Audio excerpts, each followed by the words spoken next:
This is the all-new Community Connection. I'm your host, Jade Harrell, keeping you connected to our community. There is hope rising from the ashes. The Urban League of Metropolitan St. Louis recently broke ground for a community empowerment center located on the very spot where the Flames and the landmark Quick Trip once stood. Activists and organizers took to the streets to find out exactly what the community needed. The resounding answer was jobs. I am joined today by Dr. Lance McCarthy, who is responding to this call with the Ferguson 1000 hiring event happening on Saturday, July 18th. Dr. McCarthy is an economist, investment advisor, and urban leader, and recently did a TED Talk about African Americans and technology, empowerment, or inclusion. Dr. McCarthy, tell me about the TED Talk. The TED Talk was on blacks and technology, yes, empowerment or exclusion. Now, I look at the 30 years of the history of TED Talk. There's very few African Americans who've been on there. So to talk about technology gave it a great platform. So I went back to the historical perspective of 1944 in Clarksville, Mississippi, the first mechanical cotton picking machine. Mm-hmm. That technology wiped out jobs. Then you moved the northern migration. Wow. We were able to go into middle-class neighborhoods, labor. Technology again wiped that out. Then you went to Mike Brown. That technology killed him and also went 3.5 million tweets around the world. So the point is... How did the technology kill Mike Brown? Guns are technology. Oh. And then we use technology to share with the world the injustices, 3.5 million tweets, one of the largest tweets we've had. So 3.5 million tweets. So this is our Selma. That Selma went to civil rights. This Selma, the Ferguson, goes to economics. And we have to use our emotions to monetize it in order to help our people. How so? Well, when you look at such a giving market as St. Louis, number 5 in the country in philanthropy, right? $8.2 million almost $10 million have come because of Ferguson. Yet, still got double-digit unemployment, still number 3 in the country in crime, producing the lowest wage jobs in the country. So we have to look at economic indicators to rise our black middle class. Too many times in the social arena, we focus just on poverty. Mm-hmm. There's 3 areas to really increase the black middle class. That is what's going to change this. The first, of course, is the entry level. Individuals who have to get training, job readiness, unemployed. And that's the first sector. The other sector I've talked about a lot is what I call the underemployed. That is the educated African American. A kick in $10,000 or $20,000 a year will change their lives and will have more money in the economy. Mm-hmm. And then the third level is the African American entrepreneur.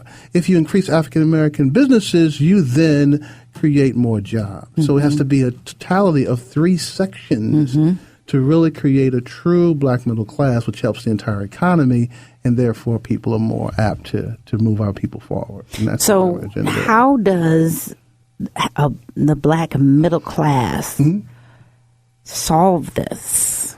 We have to look at the emerging opportunities, and that is in technology. Mm-hmm. Technology is the only area that you can get 1,000% return. When you look at the emergence of tech, when you look at St. Louis reinventing itself as a tech hub, when you look at Silicon Valley, unfortunately, only having 1% of African Americans, you have to increase that number. And if you do, you will put more money into the economy. So if we have money in the economy, which it is, mind you, blacks are still spending. Oh, no question. So the money is in the economy. Are you referring to within the African American community specifically? Reallocate your direction, reallocate the incentives of the capital, reallocate what's already here.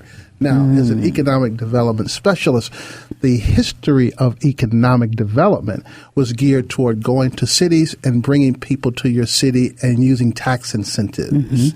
That's called smokestack chasing. The agenda for today is economic gardening. Look at your assets locally and grow them as an economy and as a culture. We have not had a national policy since the 60s. And that was on civil rights and on poverty. And when you look at the war on poverty, poverty won because we had policies that incentivized the destruction of the African American family. We had policies that incentivized, that made it valuable and beneficial with the destruction of the African American family. I think intention was meant well, but if you're not talking economics, this is what I say. My mantra You cannot solve economic problems with social solutions. It will never work. Nonprofit means just what it is, nonprofit. You have to create an agenda that is what we call double bottom line, social entrepreneurship. You can do good and do well. There's no dichotomy. There is no thing that says you cannot. Business is a language. Commerce is a language. In my upcoming book, the first sentence is, you don't understand capitalism, you are a foreigner in your own country. My basketball coach in high school said, follow the ball, not the fake. In every transaction, there is money being made. So where is that? If we're talking about Ferguson and talking about 65% of that is police cameras and police vests and police everything, let's get the contract for that, because that is a way to increase an African-American business. We have to look at commerce as a means to be able to rebuild our communities. Kids will emulate what they see. So to begin to see the businessman or businesswoman as one who can have power, who can drive the Bentleys and have the great houses and still help, you will then make that a trend. And we have to make it a trend. We follow trends. So just as we look at technology, I tell the kids that they can make the game, they can play the game, they can make the game. So there's a new sector we're calling hip tech, where celebrities and athletes are getting to the tech game. So that if kids see the celebrities and the athletes doing that, we're able to start a trend. Back in 2012, I did a conference here at St. Louis University called Venture Draft. I brought athletes, technology, and venture capital together. You have to make tech. Yes, you have to make tech hip, sexy, cool. I am a nerd with swag. That's what my TED Talk talked about in technology. If you make it cool, it's like, hey, that's just what's going on. Well, that's where I was going to ask you to bring in the conversation of culture. Yes. And culture is formed, and then it's emulated, it's embedded, it's the enabler of what comes next. Yes. The African American culture is tapped and mimicked and a source of influence all over the world. Oh, the world. However, you said that you can't solve economic problems with social solutions. Correct. How do we address then the social issues that plague our culture? Again, it is a combination and a myriad of solutions, but it has to be embedded in economics. That's why I said use the double bottom line concept and social entrepreneurship. You can have a social mission, but with economic agenda. See, we have not learned how to put a value on our assets and talents because we are so creative. Sometimes we go for the creativity and not the economics. And throughout time, many have profited from that creativity, that ingenuity, that resourcefulness, and that drive. All but so let me tell you a statement here. Please. If everyone has access to the internet every day and everyone has the same 24 hours, the economic indicator becomes creativity because that who can take that information and create it. So if we are the most creative on the planet and we have the access to information, how do we take that creativity and be able to monetize it? So you look at historical perspectives of African Americans in technology in St. Louis. Let me give you past, present, and future. And specifically in St. Louis. And specifically, no other city has this. No one has and it. Unique to this city. You, past, please do. Present, and future. Here is the past. I'm excited. Here is the past. A young man went to Silicon Valley in the late 50s when there was no coding classes whatsoever. He was recruited by the Hewlett-Packard brothers in 1965 to start the first computer division. And in 1966, when Steve Jobs and Bill Gates were in diapers, he created the first mini computer in 1966. He went on to advise them on investing. Intel and other companies began to be a part of that. He went on to create his own company where he partnered with IBM and other technology companies. And in 1989, he became the first vice mayor of Palo Alto, being an African American. His name is Roy Clay, directly from Kinloch here in St. Louis, Missouri.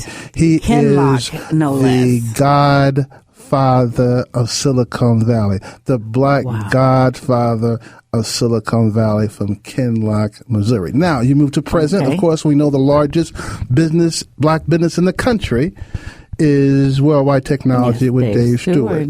And then we move to the future. Okay. Jalen Bledsoe, 16 years old, started his company 3 years ago, $3 million in revenue, 120 employees. So we have an historical, a present, and a future for African Americans in technology. So as St. Louis reinvents itself as its tech hub, we're listed in Forbes, Fortune magazine, as one of the emerging tech hubs in the country.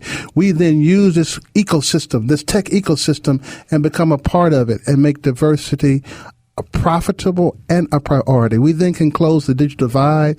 We can close the Delmore Skinker divide by having access and being part of this infrastructure. Yes, an absolute must. So then the empowerment from the economic opportunity is there. And that's not to say, and please share your perspective, that money is the answer and the solution. I will say what Tony Brown used to say, that money isn't the most important thing in life. It is just up there with oxygen. It is a language. It is a mechanism to be able to move forward. I talk to God a lot. I am a very spiritual man. Yeah. And I said, God, I will be economic Moses for you. I will deal with the Hebrews. I will get in the dirt. But on the real, I'm a palace kind of guy. So in that respect, we don't make apologies for liking nice things. Exactly. At all. Share with us who Dr. Lance McCarthy is. I am an economist, one of the few faith-based economists in the country. Started my research here in the mid-'90s in St. Louis as a means of the defense conversion effort. When the defense budget cuts happened, we were then lost jobs in the defense industry. I was asked to come on and look at emerging technologies as emerging opportunities. So my entire career has been on economic research, closing the gap for African Americans. And so it's been focused on technology. I consult the Catholic Church. I consult the Republican Party. I've been fortunate to have positions such as the Urban League president in Orlando.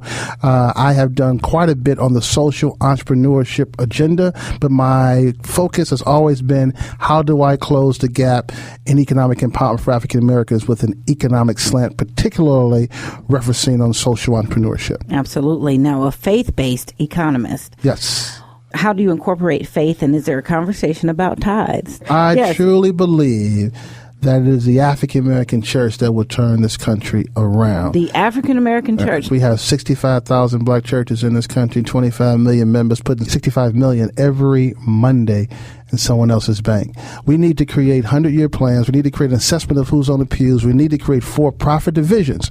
So when someone finds Jesus on Sunday morning, they go to a business that we own on Monday. We need to have economic development, not just to community family life centers. We need to own businesses, and we need to assess who's on our pews, because you have talent on the pews. No disrespect, Bishop. You're not the only one who can talk to God. If you're able to bring those talents to the kingdom, we're able to create jobs and wealth for our people. And every other culture has done it. The Mormon church has only been around 100 years. They have business in part of their doctrine, and they are a $54 billion empire. And we have to understand how access to technology and access to capitalism and access to being able to create an agenda for African Americans and technology is here today. Today. There are just so many great things out there. Let me give you another quick story.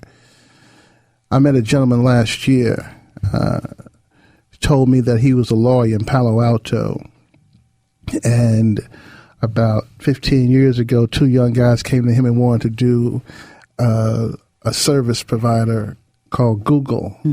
He then said, you have something here, and incorporated the company, and has now, 15 years later, 150,000 employees, multi-billion-dollar company. His name is David Drummond. He is a brother who is the third partner in Google. We have profiled the top 50 African Americans in this country in technology. So we're using all that historical data and the present data to use the platform for Ferguson 1000. Yes. We were unsaddened last year what happened with Mike Brown, but it started a movement and a movement in order to look at the injustices, but also create a platform for empowerment.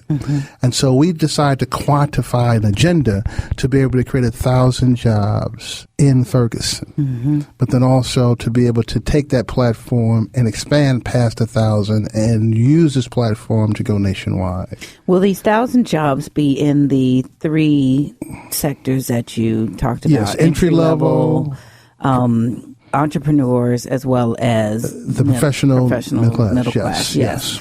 So tell me about the we. Who are the Ferguson 1000, as you call the group? It's not just the movement and the plan, the agenda, which I'm so glad there is an agenda. Yes. But tell me about the name, the group, the coming together, the collaboration of Ferguson 1000. It started with my partner, Dave Spence, who ran for governor a couple of years ago. He and I actually met back in 1995 in Leadership St. Louis.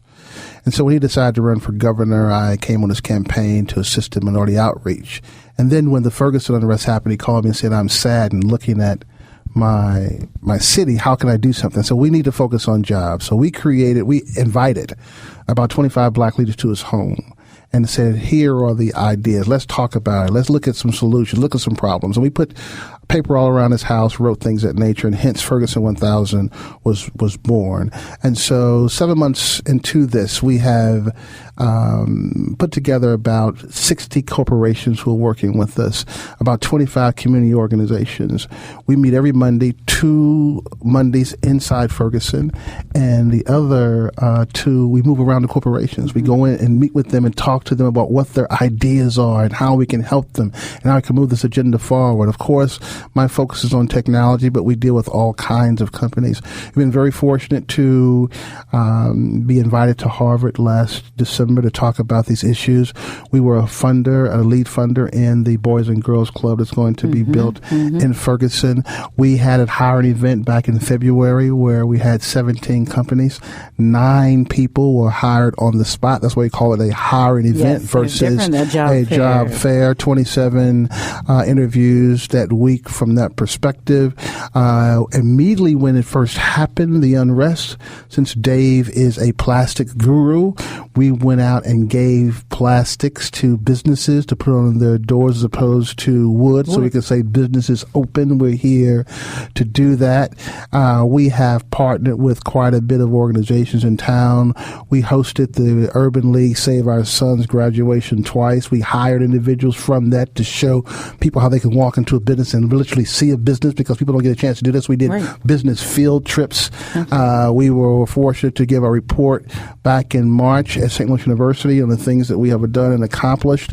And of course, now we're about to do our second hiring event. And what we did was say we closed the gap. We saw that there were jobs in St. Louis. The issue was access to information and access to skill set. So we said, let's do a public-private partnership. We have partnered with SLATE and the county workforce department to be able to look at what they already have and just add a private side to it. So the federal government doesn't allow them to advertise. We bought billboards around town to help market the event. And therein lies would have been one of my questions. Why did I not see the ad buys and such? Because you don't use those dollars for that when it's in this kind of partnership, correct? We are starting to use it in all kinds. We start with the billboards, again, because the federal government said that they can't advertise. The federal government says that they can't pay stipends. We believe if kids want to go get trained, they have to eat. Yes. So we're going to help stipends. And we believe that we need more IT workers. So we're going to fund tuitions for Claim Academy, which teaches urban youth and minorities technology training. Yes, absolutely. This is the economic Harriet Tubman Underground Railroad. Yes, sir, it is. So send out the invitation for your great event next week, and we will make sure that folks know how, where, and what they need in order to take part in that. It is going to be at the Ferguson Community Center. This is the Ferguson 1000 hiring event, July 18th. 9 a.m. to 12 noon. The Ferguson Community Center, of course, is located in the heart of Ferguson. You can go to our website. We're encouraging people to pre-register. If you pre-register, then now you're in our system and we can help you get more jobs. And that is www.ferguson1000jobs.com. So people can register there, and we're looking forward to having the whole community there on Saturday, July 18th, and be able to really get some jobs. Absolutely. Now, let's speak to each of those dimensions. The entry-level worker, the specification about the event for them. For entry-level workers, we have job readiness training this week and next week prior. There will be resume writing, interviewing skills. We're actually going to have a clothes drive next week. We'll give people clothing so they can be able to have outfits to interview with. So we'll have tons of research and training prior to the event. Absolutely. Now, for the professional middle class, the underemployed, they're not being utilized to their greatest potential. That's correct. They can go online and see the companies that we have there. Everybody from Centene to Ameren to Ralston Purina. We have a lot of major corporations, and we have Lockerdome, which is our tech partner. Lockerdome was just in the Business Journal yesterday. They're outgrowing their headquarters, so they're looking for IT workers. Last year, 27,000 IT jobs were advertised in St. Louis market. Only 2,100 people applied. So there's an extensive gap for IT engineer, and you don't have to be an IT engineer to get a job. Right. There are so many opportunities there. Provide training from there. Provide training from there. Yes. These are hiring. This is not for you to come out to discover. No, this is hiring. That's why you pre-register, go on and see what the companies are, pull up what their jobs are, so when you get to the table, you know what you're looking for. You're ready. Yes. And then finally, for our entrepreneurs or small business. It is very important for entrepreneurs to show up because you make a direct correlation to the hiring companies who then can help you get contracts. Our goal is to increase African-American entrepreneurship so they can hire other African-Americans. Absolutely. I appreciate you so much, Dr. Lance McCarthy with the Ferguson 1000. You have been a breath of inspiration today, and I'm very excited about what you all are doing. Love sharing and want to come back and work with you to make this agenda happen. Always. We are going to rise to the calling and to the occasion in this agenda for our people. Thank you very much, Dr. Thank you. All right, that's it for this week. If you have questions or comments or have something you'd like to include in the community calendar, you can leave a message on our message box at 314-333-8369, 314-333-8369. And for more information about our show or any of our guests, you can visit us online and listen to the podcasts at Spreaker.com. That's Spreaker.com. And search Community Connection with Jade Harrell. You all be blessed, do blessed, and take care.